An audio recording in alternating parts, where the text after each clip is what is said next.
అత్యాధునిక టెక్నాలజీతో నడుము మరియు వెన్నునొప్పికి treatment. Tejas spine care, Somajiguda, Sainikpuri, Gachibowli. Andhra Pradesh త్వరలో గుడ్ న్యూస్ వినబోతుందా? ఎయిర్ బస్ అనేటువంటి ఒక ప్రపంచ స్థాయి సంస్థ ఏపీలో అడుగు పెట్టబోతుందా? అదే ప్రయత్నాల్లో ఉన్నారు ఏపీ మంత్రి నారా లోకేష్. ఢిల్లీలో ఈరోజు ప్రత్యేకంగా air bus team board of directors team తో ఆయన భేటీ అయ్యారు. ఎయిర్ బస్ అనేది ప్రపంచంలోనే లీడింగ్ ఎయిర్ సర్వీసెస్ అంటే విమానయానానికి సంబంధించినటువంటి ఎయిర్ క్రాఫ్ట్ల తయారీలో ఇది ప్రపంచంలోనే లీడింగ్ కంపెనీగా పేరు పొందింది. యూరోప్కి చెందినటువంటి కంపెనీ ఇది. నెదర్లాండ్స్ కేంద్రంగా పనిచేసేటువంటి సంస్థ. గతంలో కూడా దావోస్ మీటింగ్ సమయంలో భేటీ జరిపారు నారా లోకేష్. ఎయిర్ బస్ ని ఎట్టి పరిస్థితుల్లో ఆంధ్రప్రదేశ్ తీసుకురావాలనేటువంటి సంకల్పంతో ఉన్నారు. అదే ప్రయత్నాల్లో భాగంగా మరొక అడుగు ముందుకు పడింది. నారా లోకేష్ షేర్ చేసినటువంటి ట్వీట్ ఇది.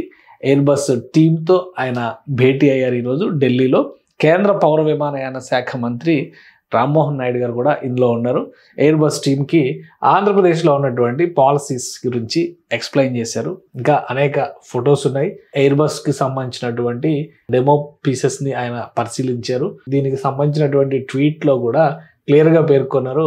From Amaravati to Delhi met the Airbus board led by Chairman Rene Oberman for a focused engagement on anchoring a world-class aerospace manufacturing ecosystem in Andhra Pradesh. With ready land, a progressive aerospace policy, multi-corridor options and co-located vendor clusters, AP stands prepared to deliver speed, scale and global competitiveness for complex programs. Our mission is clear: build an export-ready aerospace hub that creates high quality jobs, advances innovation and strengthening India's position in global supply chain. ఇది లోకేష్ గారు చేసినటువంటి tweet. అక్కడ భేటీ జరిగింది.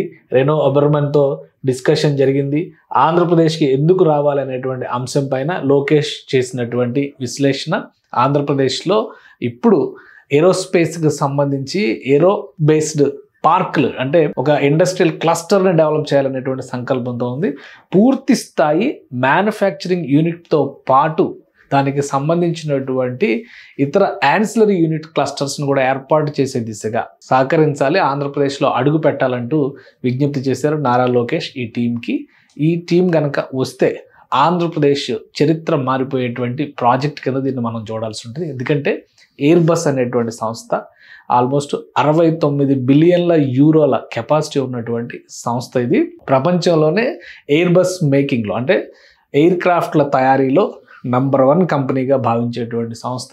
అలానే పౌర విమానయానానికి సంబంధించినటువంటి అనేక వస్తువులతో పాటు డిఫెన్స్, హెలికాప్టర్ మేకింగ్ ఇటువంటి సబ్సిడరీ కంపెనీస్ కూడా ఉన్నాయి.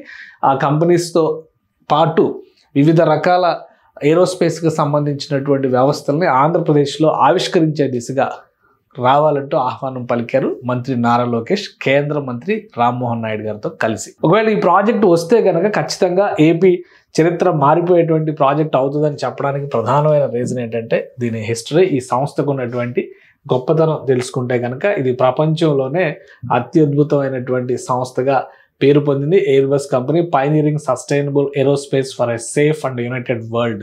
ప్రపంచం మొత్తానికి ఎలాంటి ఏవియేషన్ సంస్థ అయినా కానీ ఈ సంస్థ నుంచే ఎయిర్ క్రాఫ్ట్లను కొనుగోలు చేస్తుంది. అంటే అంత సమర్థమైనటువంటి ఎయిర్ క్రాఫ్ట్లు తయారు చేసేటువంటి సంస్థగా దీనికి పేరుంది. అలానే గ్లోబల్గా మ్యానుఫ్యాక్చరింగ్ వీటికి సంబంధించి గ్లోబల్గా ఉన్నటువంటి స్పెషాలిటీ ఏంటంటే టెక్నాలజీ, ఇన్నోవేషన్, R&Dలో ఈ సంస్థకి ఒక ప్రత్యేకమైనటువంటి స్థానం ఉంది.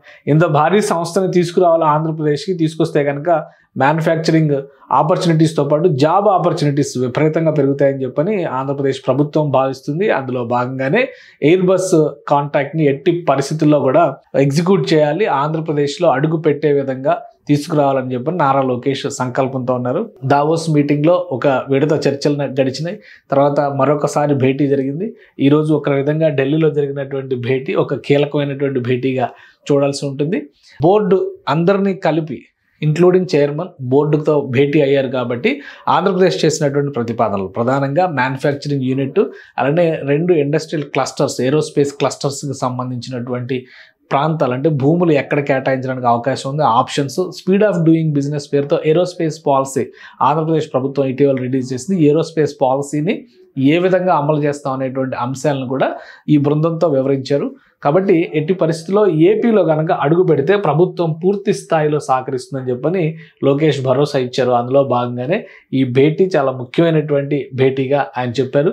మరొక అడుగు ముందుకు పడితే కనుక ఆంధ్రప్రదేశ్లో ఎయిర్ బస్ కంపెనీ అడుగు పెట్టడం ఖాయంగా కనిపిస్తుందని చెప్పొచ్చు. అయితే ఆ సంస్థ ఈ మీటింగ్ పైన ఎటువంటి రియాక్షన్ ఇవ్వబోతుంది, ప్రభుత్వం ఇచ్చినటువంటి ఆప్షన్స్, ఎందుకంటే ఆంధ్రప్రదేశ్తో పాటు ఇంత భారీ సంస్థని మరికొన్ని ప్రభుత్వాలు కూడా ఆహ్వానించేటువంటి అవకాశం ఉంటుంది కాబట్టి మిగతా ఆప్షన్స్ అన్నింటినీ చూసిన తర్వాత ఒక నిర్ణయం తీసుకునేటువంటి అవకాశం ఉంది. కానీ ఆంధ్రప్రదేశ్కి బ్రాండ్ అంబాసిడర్గా చంద్రబాబు నాయుడు గారు ఉన్నారు. చంద్రబాబు నాయుడు గారు ఆధ్వర్యంలో జరిగినటువంటి సక్సెస్ స్టోరీస్ని వివరించడం ద్వారా ఎట్టి పరిస్థితుల్లో ఎయిర్ బస్ని ఆంధ్రప్రదేశ్లోనే మోహరించే విధంగా ప్రయత్నాలు చేస్తున్నట్టుగా నారా లోకేష్ అండ్ టీం చెబుతోంది.